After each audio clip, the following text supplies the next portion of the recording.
কিরে তোরা জম্মা ভাবি করতেছ কে লিগা কি হয়েছে? ভাইজান কেমনে আপনার কথাটা বলি, দেখলাম প্রতিবেশীদের মধ্যে জমিন নিয়ে ঝগড়া হইতেছে, তাই ভাবলাম আমাদের জমিনটা ভাগাভাগি করে ফেলি। ভাইজান আপনারা 2 দিন সময় দিলাম, 2 দিনের ভিতরে আমাদের জমি থেকে আপনার ফসলগুলো কাটা ফেলেন। তোরা এগুলা কি ধরনের কথাবার্তা কইতেছস? আমার ফসল পাকতে এখনো 10-15 দিন সময় লাগবো। 2 দিনের ভিতরে আমি এগুলা কিভাবে কাটবো? আর যদি প্রতিবেশীদের ঝগড়ার কথা বলি, ওদের বাড়ির পরিস্থিতি একরকম, আমাদের বাড়ির পরিস্থিতি আরেক রকম। ওদের ফ্যামিলিতে ঝগড়া হইতেছে দেখিয়া আমাদের ফ্যামিলিতেও ঝগড়া হওয়া লাগবো, বিষয়টা তো এরকম না। ভাইজান সময়ের কথা তো আর বলা যায় না, কে কখন বদলে যায়।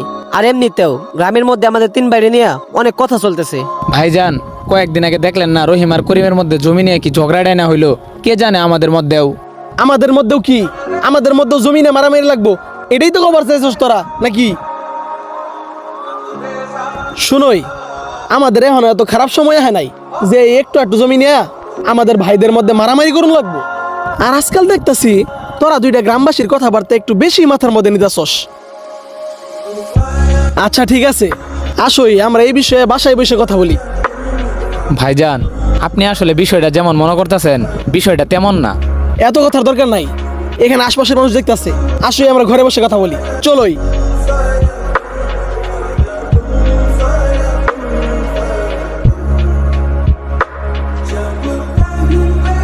ভাইজান আমরা আসছি।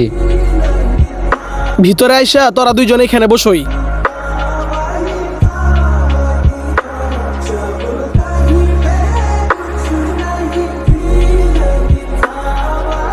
এই নে ভাই, এগুলো হইতেছে আমাদের জমির কাগজপত্র। আর দেখখানে এটার মধ্যে আমাদের 3 ভাইয়েরই নাম আছে। তোদের মাথা থেকে এই সন্দেহ বের করে ফেল, যে সন্দেহ গ্রামবাসী তোদের মাথার মধ্যে দিচ্ছে যে তোদের বড় ভাই তোদের ভাগের জমি মাইনা নিবোগা। নে জমিনের কাগজপত্র তোদের কাছে রাখুই, তাও গ্রামবাসীর কুবুদ্ধি নিজেদের মাথায় ঢুকাইস না। ভাইজান আপনি আমাদেরকে জমিনের কাগজ দিয়ে দিতেছেন কেন? আমরা কি আপনার কাছ থেকে জমিনের কাগজ চাইছি? ভাইজান আপনি তো রাগ করে ফেললেন। একটা কথা জানোস, যখন আমরা ছোট আছিলাম তখন আমরা 3 জন মিলে বাজারে যেতাম। তোরে তো আমি কুলে করে বাজারে নিয়ে যেতাম, আর তোরে হাত ধুইরা বাজারে নিয়ে যেতাম। তারপরে 3 ভাইয়ে 5 টাকা করে চিপস কিনতাম। তোরা 2 জন তোদের ভাগের চিপস আগেই খেয়ে ফেলতি, তারপরে আমার ভাগেরটাও চাইতি। তারপর আমিও খুশি খুশি আমার ভাগের চিপস তোদেরকে দিয়ে দিতাম,